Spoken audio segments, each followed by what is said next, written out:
Got hairy legs. Got hairy legs. Joe Biden from one black goo to another kind of black goo.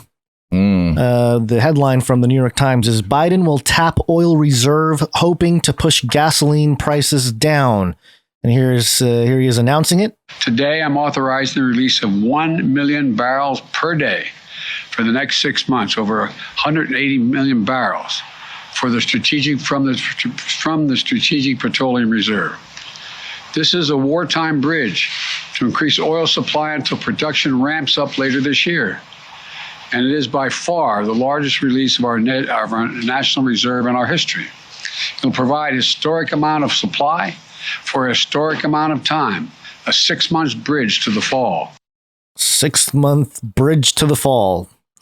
I like how he's framing this as some sort of victory, where it's like in any other situation, you know, spending your savings account is not a victory. The reserve is just that. It's a reserve. It's a savings account of oil. And he's coming out like, we've done it. We're the best. We're spending all the money. We're going to survive till the fall. It is a war bridge to the fall. A war bridge? What are we talking about? How long are we going to war? 180 million barrels. And it's to the Strategic Petroleum Reserve. And of course, I wanted to find out, okay, how much is in there? How much is in that reserve? And I think people were looking for it because the science.howstuffworks.com updated this today, April 1st. But I saw the numbers. It hadn't changed. I don't think they updated much here.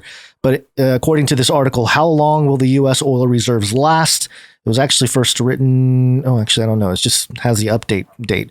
And in the article, it says here that as of March 25th, 2022, the SPR, which is the Strategic Petroleum Reserve, contained 568.3 million barrels of crude oil, which means Biden's initiating the release of about a third of the reserve, which is like, okay, cool.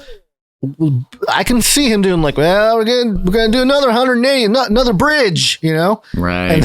And we're like, okay, that's 2/3, and then this is by the next second year, time he's done this. I know, but I'm just saying, if he keeps doing it at this rate, and if he just keeps building bridges, eventually he's going to run out of barrels in the reserve by like next year.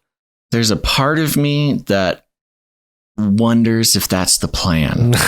Maybe, huh? In the ESG Great Reset, force everybody to go electric. Green future. You know, the problem is you can shut down the oil markets, which they've done pretty well, not just through government power, but through corporate incentives. You know, they have no, I mean, it was the, I forget which company it was. I want to say Chevron, but I could be wrong. Exxon?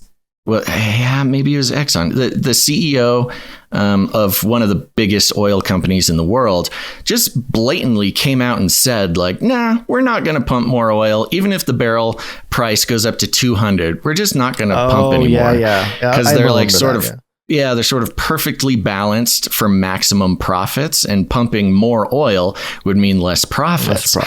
Dilute the market. So this is a situation where the only option really, if the corporations don't choose to pump more oil, which they could do at any moment, but they choose not to do because they wouldn't make as much money. The only other option would be a government intervention. Biden would need to come in and be like, okay, oil companies, I am now forcing you to pump more oil. But, Biden's all hooked in with the oil companies. His son sat on oil company boards. This whole thing is such a mess with the Ukraine a total and all this. Corporate status quo, self-interested, politician. And so he's not going to force his buddies at the oil company to do anything that minimizes profits. And so it is this really weird situation where he could actually fix the problem if he wanted to. But instead, he's going to be spending our savings account probably all the way down to the bottom. And I think there is a strategy where if he depletes our reserves, he could somehow convince the oil companies to pump more oil, because then it's like It's a national emergency. You know, it's like a national emergency production act. Because if our reserves, then he'd be listening to Elon Musk. If our reserves run low, then he can come in and be like, this is a national emergency. I am now taking over and forcing the oil companies to do stuff. Now, that's an optimistic conjecture that I just put there. I am giving him the full benefit of the doubt in that theory.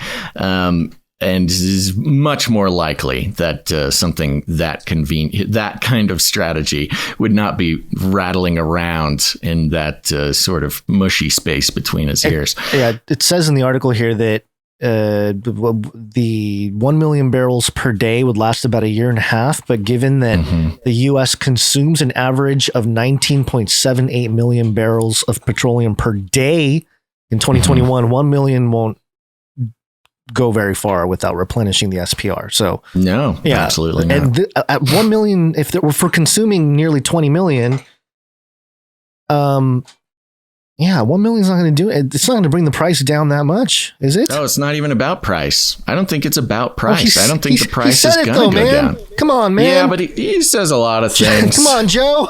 He says a lot of things. Joe, you told us it's going to come down. I'm drowning over here. I'm in California. $100 to.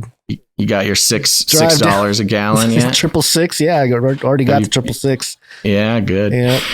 Yeah. So, anywho, but speaking of, are you okay? Are you done with the? Yeah. I'm just having a moment. You know, I haven't really panicked about the gas price, so I thought I'd just save it for when I'm live on a live stream, and I have a complete meltdown about how expensive gas is. Okay, you know, it's Let's good to move be on. vulnerable, Gonz. That's good.